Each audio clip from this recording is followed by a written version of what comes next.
Hello, everyone, and welcome back to another episode of Capitalist. Today, I'm with my new friend Christian Helms. Christian, do you want to introduce yourself?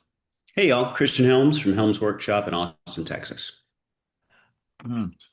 Come on, give it a little more than that. Like it's like 4 words. Come on, like you have a whole thing on your bio about like that you were like running a high-powered agency, and then you got like sick with Lyme disease, and then you redesigned all of your stuff.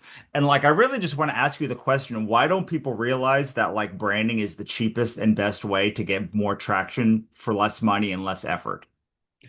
Buddy, you could be my new business outreach guy with that attitude. And really, we're fortunate in that we work with clients who really do value brand.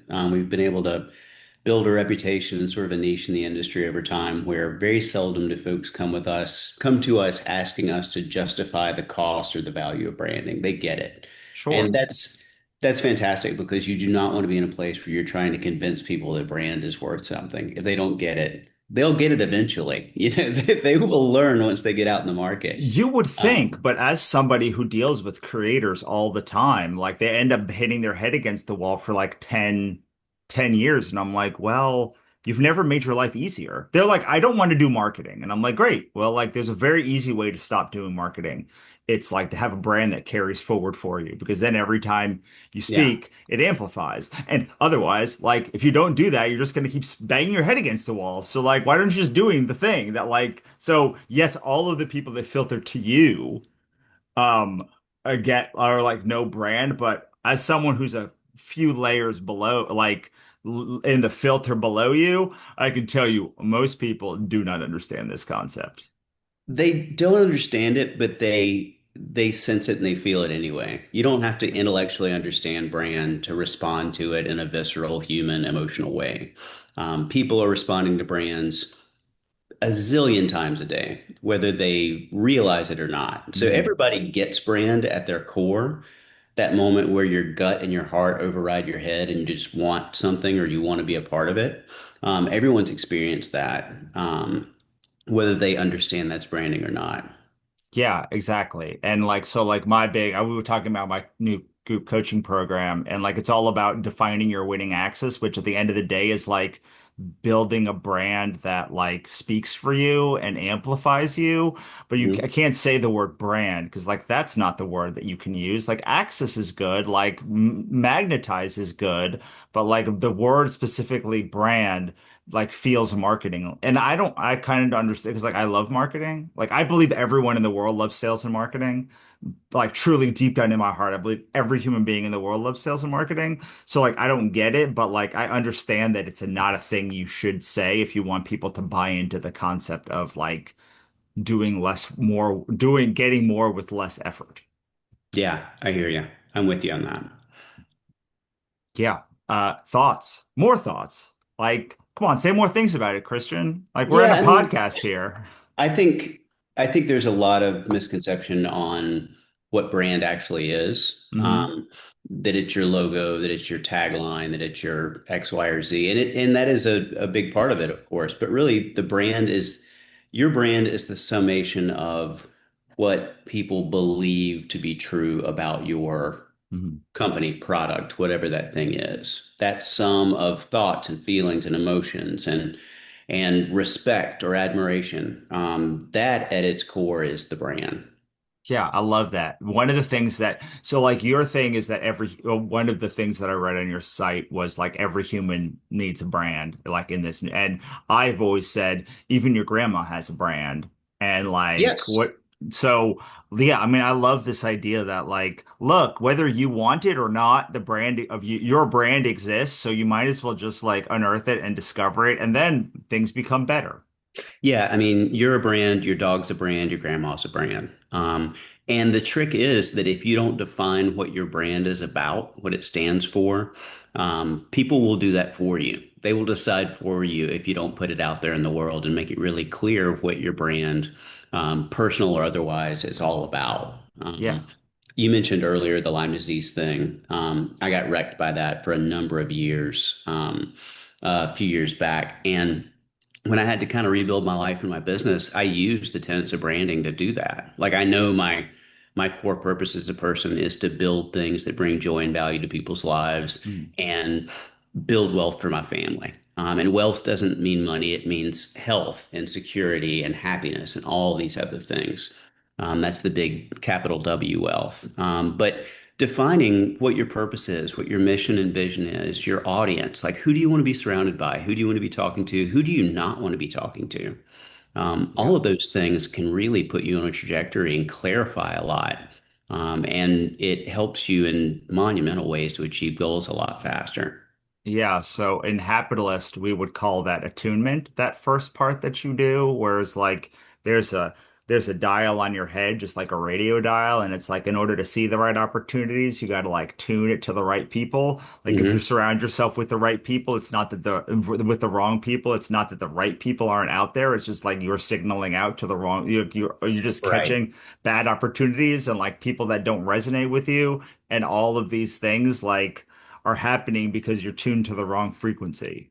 Yeah, it's that thing where you meet somebody for the first time and you feel like you've known them forever. And then the Mm, flip side of that coin is I always use the analogy of standing at a soccer practice for your kid and you're talking to a bunch of other dads and there's just no shared ground there. Like mm, you just can't connect in any meaningful way.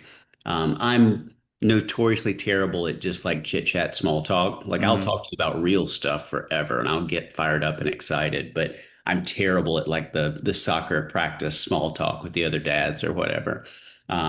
And yeah, I think that attunement is huge. It's it's one of those principles that's been described in a million ways over a million years, right? Mm. But you're absolutely right. You've got to know what you're looking for, know who you want to connect with, who you don't, Right. and sort of put that out into the world in a meaningful way, and things happen. Yeah, I mean, it's kind of like, well, I love, I love, well, not the Lyme disease part, but all the other stuff of what you're saying, because it's like, okay, if you're surrounding yourself with the wrong people, but you know who the right people are, it's still like a problem that like you're signaling to the wrong people. So like, Yeah. regardless of that, like if one of the biggest phrases that we say in Hapitalist is like if it was working, it would be working. So like it's not Mhm. working. So like if we go back to the beginning, it's like the wrong people are seeing the signal. You're signaling to the wrong people. You got to signal to the right people, and the way we do that is through brand, right? Yeah. Absolutely. It's through brand, it's through absolutely. One of the things that we sort of coach clients on is don't try to be everything to everybody, right? Pick your tribe, pick your people that you want to connect with, and just be passionately focused on them. Mhm. That's so much more valuable than having everyone kind of like you or think you're okay. We want people passionate. We want people to fall in love with these things. We're Yeah. fortunate that we work with founders and companies and global brands that are really passionate about what they do. They care about it. They live it, and that's easy to sell, man. That realism, that real connection, is great to share with people, and people feel it. People Yeah. are so tuned in to inauthenticity at this point. They see it coming a mile away, and when the real thing shows up, they take notice. Yeah. Um, I had a thing that I was going to say that literally just went out of my head. But yeah, like so all of these brands that you work with, all of these global brands have like learned that like the way to carry their message is through brand on some level. Like when you see a McDonald's arch, you know what's going to happen. When you see like a Hmm. Nike swoosh, you Yeah. generally know what's going to happen. But like, how do you bring this down to like I'm a single independent creator who like wants to be out there and wants similar traction as like a big brand gets. Like where are they thinking? Where do they need to be thinking? Yeah, I think it's about putting something real and genuine and meaningful out into the world, giving people something that is of value to them rather than kind of begging them to buy your product. And you don't have to be a big brand to make big noise. We worked on a project years ago for a local brewery here in Austin, and they had a beer that they thought was going to be their number one seller. Light, easy to drink, sessionable, all those buzz terms for beer. Mm, And it wasn't. It wasn't selling well at all. And it's because they called it an extra pale ale, and nobody could figure out, like, is it a hardcore pale ale or is it like an extra light beer? mhm. So we changed the name to Anytime Ale because it Ah, cues usage, right? It's like, oh, this is something I can drink anytime. then that spurred the conversation. Well, if you can drink at any time, you should have a lot of them around, right? So we should do a multi-pack. We should do the first multi-pack for you guys. And then the question was like, is it going to be 12, 18, 24? Like, what is it? Long story short, we came up with 99 reasons to enjoy an anytime ale and made the world's first 99 pack. It was 7 feet tall. It weighed like 80 pounds. And it made international news. It was Yeah. on every big television show, Today Show, Good Morning America, Comedy Central, and literally made global news. It was on the front page of Reddit for like 2 weeks. It was this huge thing that drove all of this attention for this tiny little brewery in Austin, and made a huge international splash. So you don't need the giant marketing budget. You don't need to be huge. You need to have an interesting idea and a point of view and Right. the willingness to put something out in the world that's never existed before that'll surprise and delight people and make them laugh. Laughter is a wonderful part of brand that people don't talk about enough. If you make someone laugh, they are innately agreeing with you. Laughter is agreement. Mhm. So if you can get somebody to laugh, they're already on your side. They're already bought into the premise. And that can be really powerful too. Yeah, I love. So one of the things I think that people get wrong about sales is that they think it's about making money. And like people, then you're like, well, how is sales not about making money? Because it's about helping you make a decision. It's like Hmm. good sales are about you saying no or yes. And so that you can spend the effort on yeses and you can eliminate effort on nos and you can work on the people in the middle that are like still on the fence. And what I'm hearing you saying about that, about what you were just talking about the 99 pack is like that makes it really easy for people to make a decision if they want 99 of a thing. Like, and by presenting like a launch or like a campaign area that it's like, okay, well, we're not going to maybe sell a 99 pack forever, but like, can we sell Oh, it yeah. for a month? Can we Yeah. sell it for like 3 months? Like, can it be a like, you can make these things. And so often people say, I don't know what people are going to think. It's like nobody knows what people are going to think until you let them make a decision. And the minute that you let them make a decision, then you suddenly know what they think. Yeah, and I think as a creative, it's important to remember that like what you're making and putting out in the world should surprise you. It should Right. delight you. It should get you excited. You should feel really great and passionate about it. People feel that in the work, man. We love what we do. We have fun doing it. We have a killer team that's supportive and low ego, high skill set, just badass people. And there's a lot of joy in what we do, and that comes through in the work. People feel it. Yeah, and like that's such an important, I mean, optimize for joy is our tagline. So like joy is and when you enjoy something, two things are happening. One is you like the thing that you're doing, and two is you get a positive feedback loop Right. from it. So I think that with we live in this puritanical world that was invented to like build houses from scratch and like plow fields. And like most of us are working in knowledge work, which is like hard work doesn't equal, like it's not a one-to-one input. That Hmm. like like one unit of work does not equal one house built. So, like, but like what does show, what you can get ex outmoded success on is like the positive feedback loop that you create. And so, like, the things that you enjoy are the things you also get the positive feedback loop for. So, if you actually like lean into the joy areas more, it's probably going to be the thing that carries more too. Absolutely. And at the end of the day, I would rather have a joyful experience building something that fails than have a miserable experience building something that succeeds, you know? Yeah. Life is too short to be that. When I think about our team, it says on our website, we don't work with assholes, and that includes us.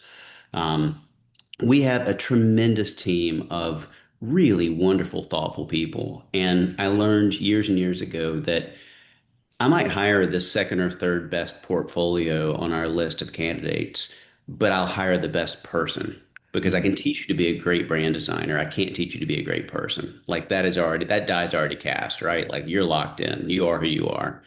And time and time and time again, that third best portfolio within a year becomes an absolute rock star and it's just crushing it because they're in this just like wonderful environment of education and sharing and supporting each other. And it's crazy how quickly they will accelerate their abilities as a designer or a writer or whatever position they're in. Yeah, there used to be this thing that was like good, on time, Yeah. or cheap, you know, and it's like you could either you if you were good and you were if your stuff was great and like you were on time, you could kind of be a jerk. And like if you were but like over time, I think that you have to be all three. You just Yeah. have to be like if you really want to succeed, like people want to work with people that they like. And like in a world where you're going to get most of your jobs by referrals, like you have to both get a great product out and also be cool to work with. And, Yeah. you know, I think that one thing that brands suck at now is they used to be real cool about stuff, a lot of them. Like, for instance, I just went down to Comic-Con and I stayed at the Embassy Suites Nice. and they tried to charge me $100 to check in an hour early. And I was like, man, this used to just be like if it was ready, it was an hour early. Now the cool thing Right. about the Embassy Suites is even though they wanted to charge me beforehand when my thing was ready and they saw I didn't have money, I wasn't going to pay them $100. They're just like, your thing is ready, you can just go upstairs. Like, but like that's the kind of that's like I'm not saying like be cool cat or like be like a like I mean the actual like Cheetos cool cat or whatever he's called. I mean just like used to just like people were cool. Like people used to the brands used to just be like, yeah, whatever. Like, well, let's let stuff slide. We don't have to optimize everything. And I Yeah. think we've lost some of that in this world of constant optimizations. Yeah, I mean, there's a need for some level of that, but that level of rigidity, you're losing the personal human connection of the whole thing. Hmm. Um, you're letting the machine run itself versus, turning it in a way that benefits people. If you show up an hour early and I say, hey, we're supposed to charge $100 for this, but your room's ready, get in there. You're going to have such an affinity for this hotel chain, right? You're going to be Yeah. like, those guys are awesome. Yeah. I mean, I You're doing the literally just talked exact about them opposite on with this the other, podcast. right? Yeah, Yeah. you're teaching people with everything you do. You don't realize you're teaching them, but you're teaching them. Yeah. I mean, Um, yeah. I mean, you're a designer. You have a design firm, so like I'll speak Adobe to you for a minute mhm. because like, you know, Adobe could have charged $21 for Pantones the whole time. But they just like didn't do that because it's stupid. It's like a Yeah, stupid thing to do. It's like not a good business idea to charge to nickel and dime people, even if you can do those things. Because now I've said something nice about Embassy Suites, and like I turned around and said something terrible at Adobe. And like I use Adobe for certain things because you can't do a lot of the PDF right. stuff without like Acrobat. But like I don't like it. I don't want to like use that. Like I'm not excited to use that product anymore. And I think that like one of the cool things about brands is like you can set your coolness level about stuff. Like you don't have to do it the way that other people do it. And if you're known as the person who doesn't do it that way, then like that stuff also carries. And it becomes easy with a good brand, it becomes easier for people to be able to be like, yeah, this is like go to Embassy Suites, don't use Adobe. Yeah, I'm with you. I think at the end of the day, the most successful brands do a handful of things, right? Again, I mentioned earlier the surprise and delight thing. Mm, They educate you, they give you something of value that you need or you want, sort of gratis, right? Like they're not charging for that thing, but it gives you this affinity for the brand, and then you buy their products. mm, Um, I think I guess a great example of brand is if you go into a store and you look at a shelf full of whiskey, right? There can be two whiskeys side by side, both aged 8 or 10 years, both made in the same state, and people are willing to pay 1.5 times what this one costs for that one. And the reason is brand. It's the only reason. Like you could probably set them up in a blind taste test and they would not be able to tell you which was which, right? So mm, at some point you're buying brand. You're buying the thing that says something about you that transcends the functional benefit of a bourbon, and gets into the social and the personal benefits, like how it makes me feel about myself, what it says about me to other people. Right. Another great example is Yeti. Like if you're walking into a cookout, you want to be carrying the Yeti cooler. You don't want to be carrying the brand X cooler. Are Right. you tarpon fisherman that's going out every weekend and, and landing a giant marlin or something? No, you're not. And it's engineered for that. It's way overkill for what you're doing, but it's cool because it's brand. Right. Yeah. I mean, it's you just like I have all these great ideas as you're speaking, and then I like forget them. They leave my head Man, I over. do But it constantly. I've got a sheet of paper and a pen right here for that exact reason, so I can jot it down before I forget it. yeah, I mean, I need to clearly do that. I just forgot. I've had so many meetings today that like I just can't like it all out. It's all out of my head. But what is interesting about what you're saying and also what happens in happiness is like it's really the brand is about when a brand transcends identity and like it becomes a part of your identity, like that's when it starts to carry beyond like your general area. I think Exactly. creators, I think everyone is entrepreneurs overall are pretty good about getting people onto an email list if they do email list at all. Like that's not the function. Like, and the people that, at least the people on the email list, many are good at being able to be like, go buy my thing, Hmm. the very least. But like the problem with virality is that like when I make something, so like I made this tarot deck, I sell this tarot deck and I give it to you. And you're like, I bought it because like I like Russell.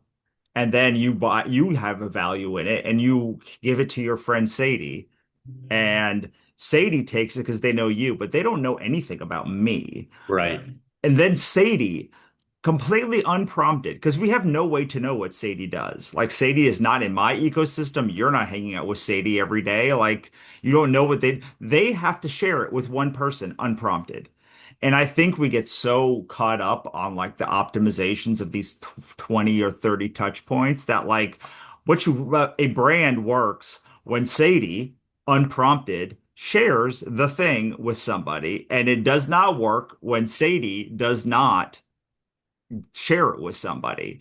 And we as people that are resistant to brand or don't have a strong brand, they they never get out of the reach of the people that they can touch. End of speech. Yeah, and they end up competing on price. Like that's where it always ends up is they end up competing on price because there's no other value, right? Brand is the one thing that another company can't reverse engineer. They can Right, follow your marketing plan. They can ape your recipe. They can, adopt your packaging format. They can sidle right up beside you on the shelf and charge less. And the logical move there is to buy the thing that's less if the quality is the same, right? But people will spend more for brand. And it's not a dirty thing, it's a wonderful thing. Like they will make a choice to spend the extra dollar because it's something that brings them joy and value and that they feel connected to and they feel a part of. And that's right. fantastic. Like that's extremely valuable. Yeah, and so like I buy a lot of unbound merino because like I want to be draped in merino wool. Everything like this shirt is merino wool. It's like easily like they're like $100 shirts. They never are on sale.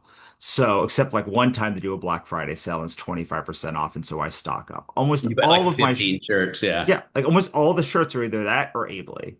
And it's not because they are so so we've been talking about brand as this esoteric thing, but like really brand are the actions that you take, right? Like they're the things associated. So like I know that I like merino wool. I know they make the softest merino wool. I know that like they use ethical practices as best as I can tell, at least what they publicly put. They like I know that like this coffee company over here is fair trade, da, da, da. All of these things get like distilled into the icon of like Unbound Merino or whatever that thing is. So I think people tend to think that the icon is the brand, but the icon is the representation of the promises that that brand A makes, thousand right? percent. It's the beacon in the distance that they can put all of those thoughts and opinions and emotions and experiences onto. It's a symbol. It symbolizes, it does not describe. A really good example of that is Apple, right? So, all right. So linear thinking is the way we make most of our decisions in life. A leads to B leads to C, right? Mm, It's very valuable for keeping us alive. We learn the stove is hot. We learn these things that linearly make sense. It's mm, the worst for building brands. Linear thinking is terrible. If you go A to B to C, you get a brand like IBM, right? International Business Machines. It's about the unsexiest name for a technology company you can imagine. mm, If you go lateral thinking, A to B to C becomes uh, antelope goes to buffalo goes to cantaloupe, right? mm. Cantaloupe, that's interesting. So what if we named our technology company after a fruit? Like they're playful and they're happy and everybody loves fruit, and that's how you get apple. It's so Yeah, much more interesting. And it's unexpected, and it allows you to be your own thing and stand for the things you stand for with a symbol and a name that is not just describing your service. right. It's bigger than that. It lets you grow into this revolutionary thing that it was and is. Yeah, I mean, I think about that. I think about so when I hired my friend to make our Hapitalist logo, I was like, I just want a fat happy unicorn under a rainbow. And like if somebody looks at that fat happy unicorn under a rainbow goes, that's what I want, then like great, you're in the right place. And if Yeah. not, then that's okay. You might still be in the right place if Yeah. like, or you might grow into a person who's in the right place. But if you resonate against it, then like you're definitely in the wrong place. And if you resonate with it hard, you're definitely in the right place. And Yeah. like that is, yeah, Yeah, I prefer that. I'd rather have a definitive yes or no than like this kind of wishy-washy medium. You're talking about your logo reminded me of a brand here. So we're in Texas. I'm based in Austin.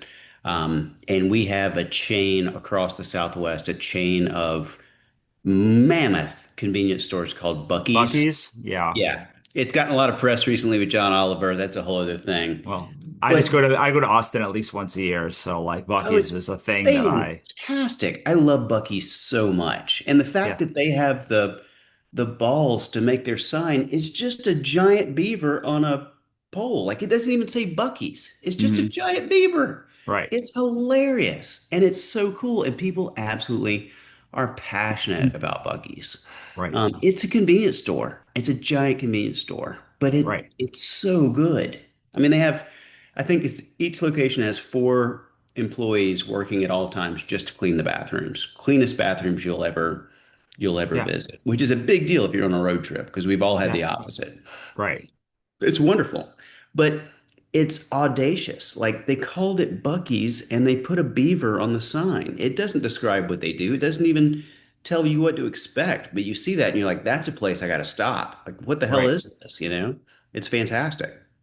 Yeah, I mean, look, if you can have a cute animal as your logo, you should have a cute animal as your logo. Like everyone wants to anthropomorphize something. So like that's what I get from Bucky is it's like, yeah, a cute beaver, big roadside thing. Like, and that's like 6 words. Like cute animal, like biggest roadside like stuff, clean bathrooms. And you're like, great. Like that's that is all you need to carry that message. Yeah. And brand is all about promise and delivery, right? I can make a big, bold promise about a product, but if the product doesn't deliver, then it's a broken brand. Bucky's is kind of a weird twist on that, where it's like it makes an odd promise. You don't know what to expect, but then Mhm. you walk in and it is 10 times better than you imagined any convenience store could ever be. Right. And you're immediately that reaction when you surprise somebody and surpass their expectations, like that's sticky, man. People will hang on to that.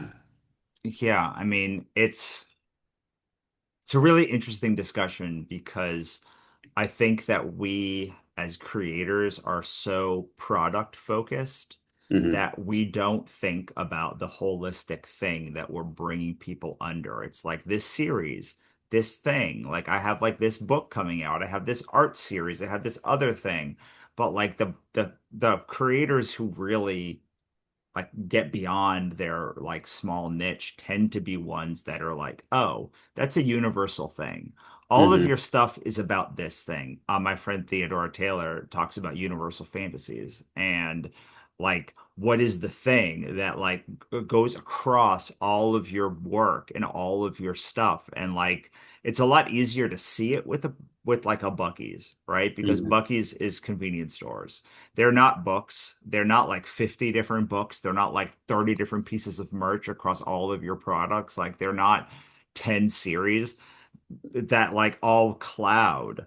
But like I think so I'll give you an example. I was just at Comic-Con I talked about. I bought this Emily the Strange tarot deck Killer. because I like tarot and I love Emily the Strange. Yeah. And like it didn't matter that like the creator was there and signed it or that they were doing like I just was like, well, that thing I must have now because the thing that I associate with that brand isn't the comics or the tarot or and it's like the vibe that connects me across all of that stuff and across time. So I probably haven't read Emily the Strange in like 10 years.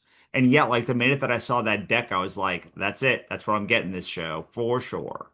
And it's a great example that you built that brand. Like that brand didn't tell you everything that you wanted, that you needed to believe about it. You built that for yourself through Mhm. experience and through interacting with it over time and for, falling in love with its quirky angle on this or its illustration style that was unique or whatever that was, which I think is wonderful. People build brands in their minds every day. I mentioned it earlier, but personal interaction is such a great example of that, where you can see someone from afar and you imagine something about what they're like, and then you talk to them for 5 minutes and you realize they're completely different than what you expected. And that's because you built their brand in your head based on a quick appearance and maybe overhearing a phrase that they said.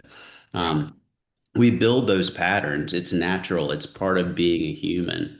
But right. if you can break that pattern and show someone a different aspect of what they expect, it's really powerful.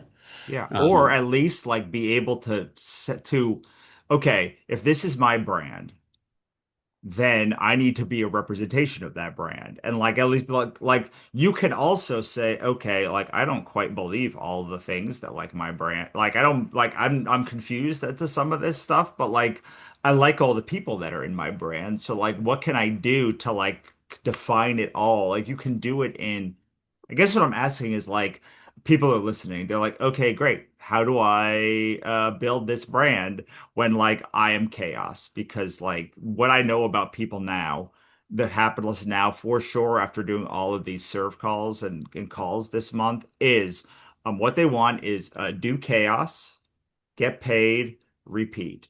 Different chaos. They just want to be able to like, and I'm like, well, like brand the number one thing that you can have if you want to do chaos is like a brand that is consistent beyond your chaos. Yes, exactly. It gives you the structure needed for people to experience that. And to build the brand, it's just like building a house. It's like the first thing you do is you need a really solid foundation, right? You need to be brutally honest about what you're about, what your value is, what you're offering, what you're not, who your people are, etc. Once you have that, the other decisions start to make more and more sense. And it really is a strategic and logical exercise up until you get into exploring visual brand identity and verbal brand identity. Hmm. Then it's time to bring the chaos in. It's time to wildly create and ideate and take your editor's cap and throw it in the corner and make weird, wild, wonderful stuff. And then once you have a ton of stuff, put that editor's hat back on and say, which of this applies to strategy in a meaningful way? Which of this will connect to people in a meaningful way? And which of this is super cool to look at, but doesn't really mean anything? And Right. you're golden if you do that. And you do that with visuals and you do that verbally as well. You do it with written language. If you can Hmm. have an equal balance of a badass visual brand and a badass verbal point of view, you're golden. I always like to point to Oatly. Do you know Oatly, the oat milk? Um, Yes. their copywriting, their verbal brand identity is fantastic. It's so great. It's so just rambling, weird, tangential, but it's so endearing. Like, when's the last time you read every word on a package of oat milk? Like, Right. never. Never. Yeah. I've read every word on the Oatly package because it's brilliant and it's just human. It's quirky. It's real and it's not for everybody, and that's fine. That's the point. Yeah. It's like, okay, so everyone wants to attract the right people, right? Everyone likes that half, but like the magnets have two sides. And Yeah, like yeah. you can't attract without like I like whenever someone emails me angrily, I'm like, great, someone fell in love with my brand today. I don't know who. It's like the angel gets its wings. It's like every time Yeah. someone says, now I don't do the opposite. When someone says they love my brand, I don't say like, oh, someone fell in hate with my brand today, but like I do try and say, okay, that must have been effective because like this person really hates it. So someone's gonna really love it out there. Yeah, and it's still a reaction, right? They've still considered it, they've engaged it, they've had a visceral reaction to it, and that's powerful, even if it is a negative reaction. Mhm. You know, hate is not the opposite of love, indifference is the opposite of love, right? Right. So hate is valuable in a weird way if you think about it like that. I think I'm painting myself into a corner here with an analogy, so I'm going to pull out of this one. But I think you get what I'm saying. Yeah, because it's like you said, like we said at the beginning, it's about making a decision. Like if you hate my brand, awesome. I don't want you around anyway. Please go. Whenever someone emails me like take me off your list or go, I'm like, gladly. Awesome. Like Yeah, nothing would make me happier than to not have than to have no one that doesn't like my brand on my list. All I yeah, want is the people who actually want. You don't have to buy from me, but like I want you there when you want to be there and to leave when you don't want to be there. I'm very yeah. happy to have that exchange. We're that way with new business where we're completely fine not getting a project because they're not our client. If they're our client, we'd know it. We'd see it. We'd feel it in the initial 5 minutes of talking with them. Mm. And we knew I've had clients that were on the fence and I've said, look, you're our client. Like, here are the three reasons why we fit and we want to work with you guys. And then we've had other folks who have stopped short in conversations and said, you know what, I don't think we're the best fit for your brand, but I can recommend some other folks you might talk to. And both of those are great because the worst is to talk yourself into taking on a client that you know is not a fit. It never goes well. Like, it never turns out well. And so Yeah. it's better just to let those fish go, you know? Yeah, I mean, I'm 100% with you, but like my brand is very like very okay with like people not liking us. I would actually prefer it if you just like did dislike it, but at least like then it has an ethos. Yeah. And It has a point of view. yeah, exactly. And so in Hapitalist, the main thing we teach is called it's the easeful joy loop. But like the main thing that I've been focused on now is what we call the winning axis. It's the outward projection of your golden thread. It's like what do you do? How do you make a movement Hmm. of your stuff?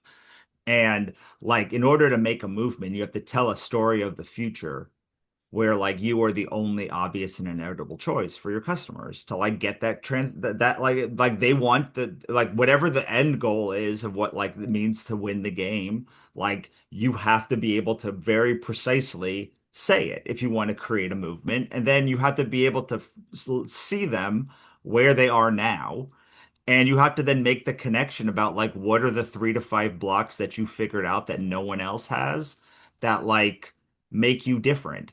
Not good or bad, just like look, Unique. yeah, right. Like I was talking with a cryptographer um uh, a couple of days ago, and I was like, okay, well you're like what is your why does your algorithm need to exist? And he's like, well, because I made it. I'm like, no. Needs to like assume that everything needs to be justified for someone to open their wallet. Like, Right. what is the thing that makes you different from the other people? And the process of doing that brand work is going to be like, oh, well, Yep. like I don't care about that. Like, if you don't want to both be happy and make money, you're a bad fit for Capitalist. Like, if you just want to make money, then like I'm definitely have nothing to say to you. If you just want to be happy, then like you're a hobbyist, and like that's also okay. Just like this is about the intersection, and making Yeah, that intersection means I'm not at any other intersection. And like, don't think you can have a great brand or that doesn't have that like transformational arc, which yeah, means definitionally people are not going to want that transformation. yeah. I really connected to part of what you said there in that, for me at this point in brand building, one of my favorite parts is the early strategy work, interviewing stakeholders, doing research, all those pieces, and starting to sort of mine these little gems of uniqueness that often the people behind the brand don't see. They can't see what makes them unique. They can't see what makes them special. They can't see the quirkiness that people will connect to. And to surface that and polish it up and hand it back to them, it feels like a magic trick to them. They're just like, how do you know this about me? It's like because I listened and I Right. sorted through all of this information and found these things that are different about you and unique about you and special about you that people will connect with. Not all people, but your people. And Right. that's the best, man. You can build a great brand around that. Yeah, I love that you said the word magic trick because that is when I do work with capitalists to get their winning access or whatever they need to do. So it's like, well, what is your magic trick? It's like, what do you mean? It's like you have to demonstrate the magic trick. You don't have to tell them how the magic trick works. They pay you to learn how the magic trick works. Or they pay you just to have the magic trick feeling. But like, what is the magic trick? And similarly, my magic trick is by talking to someone for like 30 minutes, I can like then define like their brand better than they can. Hmm. And like they're like, how did you do that? And you're like, well, great news. I have a program for that. And like without the magic trick, the rest of it. So like I always like to say like build the brand around the magic trick. Hmm. But like, okay, so there's That's these great. two things. There's what you sell and what you teach. And like what you sell is the product. What you teach is like the brand, overarching brand of like all of the thing that you do. So like when you come into Capitalist, you learn all sorts of strategies about how to like make your business work. And like I sell courses and books and stuff on all of those things. But like all of it revolves around the optimize for joy and like getting business clarity for your for your chaos. And like I think that we don't separate that enough in the thing. It's like, okay, like that's the products you have, but like what's the thing you do that Right. like resonates beyond just the product? And like why do What you do it? What are you selling beyond the product? Is it adventure? Is it exploration? Is it connection? Is it contentment? Is it security? Like, what's the bigger idea behind these things you're selling? What is that thing it provides to people? That's the thing. The product is the vehicle to deliver that thing. Right. But that feeling, that connection, that emotion, that's the thing you're really selling.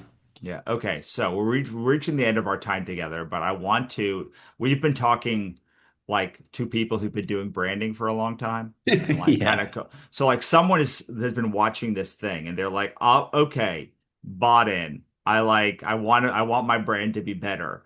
Like, are there a series of at least steps to get started of what they should look for, like actual like tactical things?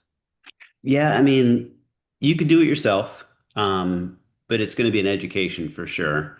You can find a great brand agency and partner with them. And the right brand agency, if you're green in this regard, it'll be as much education as it is the work. So a tremendous amount of what we do is just teaching, early founders what brand is, how it works, what it can do for them, the Mm, steps to get there. And we right. make them a part of each of those steps so that they're building it with us over time. And we're building this brand together. And that's the way it should feel if you engage in one of those exercises.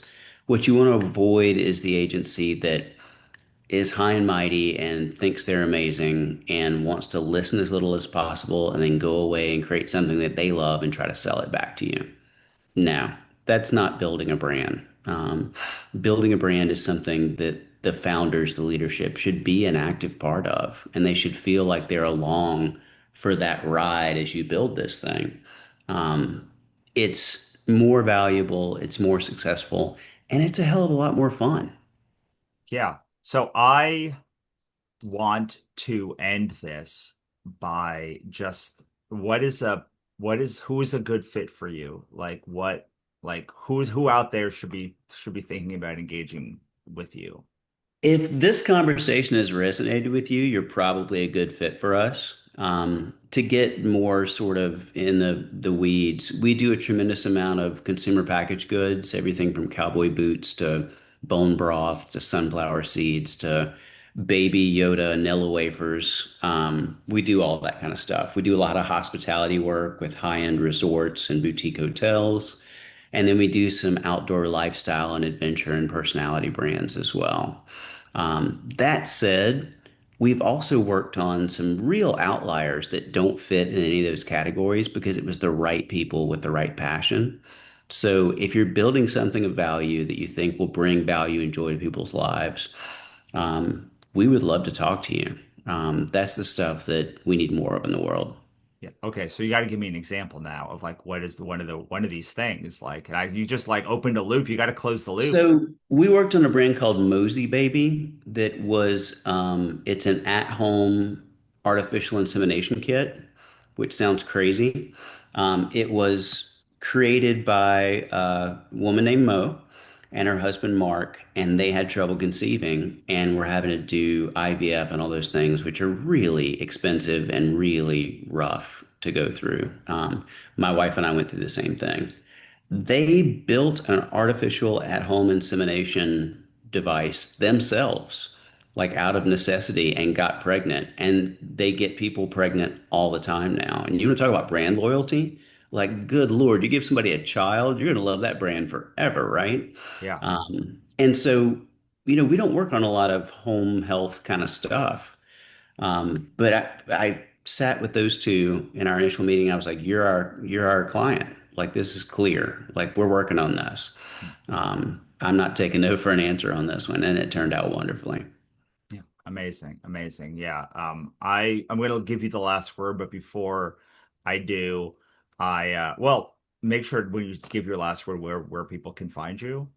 But I think that one thing that we haven't talked about yet is it's actually like really sobering to do this good branding work, which is another reason I think people stop, like, don't do it because A, they don't know what they want, and B, they're not willing to look at the truth. And if you don't know what you want and you aren't willing to look at the truth of the situation and like make a logical decision for it, branding is going to be really hard to impossible for you. And it's just going to 100%. be a like pulling teeth every step of the way. Yeah. Yeah, you've got to be able to dig down to the core truths and be honest about it. I agree 100%. Like I couldn't have said that better. Amazing. Well, I'm going to use that as I couldn't have said it better. Like there it goes on all of my I'm gonna stamp it on all of my stuff. Nice. Okay, where can we find you? And give us one final piece of advice, and then we'll say goodbye. Yeah, online we're at helmsworkshop.com. I'm on LinkedIn, T Christian Helms, and I'm lazily on Instagram every so often, but I'm not nearly as good about that as I am about LinkedIn. Um, and I guess the thing that I'll leave you with is something that I kind of shout from the rooftops pretty often when talking to folks about brand. So, brand isn't the things you make. It's not the logo, it's not the language, it's bigger than that. Brand is the things you make possible through all of those things. And that's what brand really is. Love that. On that note, we're going to say goodbye. See you next time, Capitalists. Awesome. Really enjoyed it.